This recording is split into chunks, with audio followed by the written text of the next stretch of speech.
കർണാടകയിലെ ഷിരൂരിൽ മണ്ണിടിച്ചിലിൽ മരിച്ച അർജുന്റെ വീട് ഇപ്പോൾ ഗവർണർ ആരിഫ് മുഹമ്മദ് ഖാൻ സന്ദർശിക്കുകയാണ്. തത്സമയ ദൃശ്യങ്ങളാണ് പ്രേക്ഷകർ കാണുന്നത്. അർജുന്റെ ബന്ധുക്കളെ സമാധാനിപ്പിക്കുകയാണ് ഗവർണർ.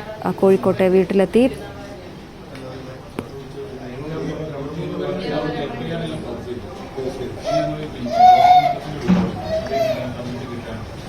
വിവരങ്ങളുമായി എം എസ് അനീഷ് കുമാർ ചേരുന്നു. അനീഷ്, എപ്പോഴാണ് അദ്ദേഹം അവിടെ എത്തിയത്? എന്തൊക്കെയാണ് വിവരങ്ങൾ? മറ്റത് ഏതാണ്ട് 5 മിനിറ്റ് മുമ്പാണ് ഗവർണർ ആരിഫ് മുഹമ്മദ് ഖാൻ അർജുന്റെ വീട്ടിൽ എത്തിയത്.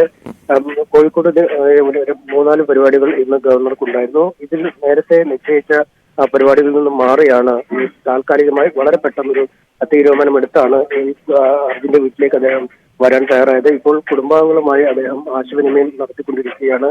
നേരത്തെ മണ്ണിടിച്ചിലിൽ കാണാതായി അർജുന് വേണ്ടിയുള്ള തെരച്ചിൽ നടക്കുന്നതിനിടയിലും ഒരു വട്ടം ഗവർണർ ഇവിടെ എത്തുകയും കുടുംബത്തെ ആശ്വസിപ്പിക്കുകയും ചെയ്തു. അതിനുശേഷമാണ് ഇന്ന് കോഴിക്കോട് പരിപാടിക്കായി എത്തിയപ്പോൾ അല്ലെങ്കിൽ പരിപാടികൾക്കായി എത്തിയപ്പോൾ അദ്ദേഹം അർജുന്റെ വീട്ടിലേക്ക് എത്തുകയും ചെയ്തിരിക്കുന്നത്. എന്തായാലും വലിയ ഒരു ദുഃഖം സമ്മാനിച്ച സംഭവമാണ്. ആളുകൾ അക്ഷരാർത്ഥത്തിൽ ഒരു വേദനയിൽ ആയ സംഭവമായിരുന്നു അർജുന്റെ മരണം.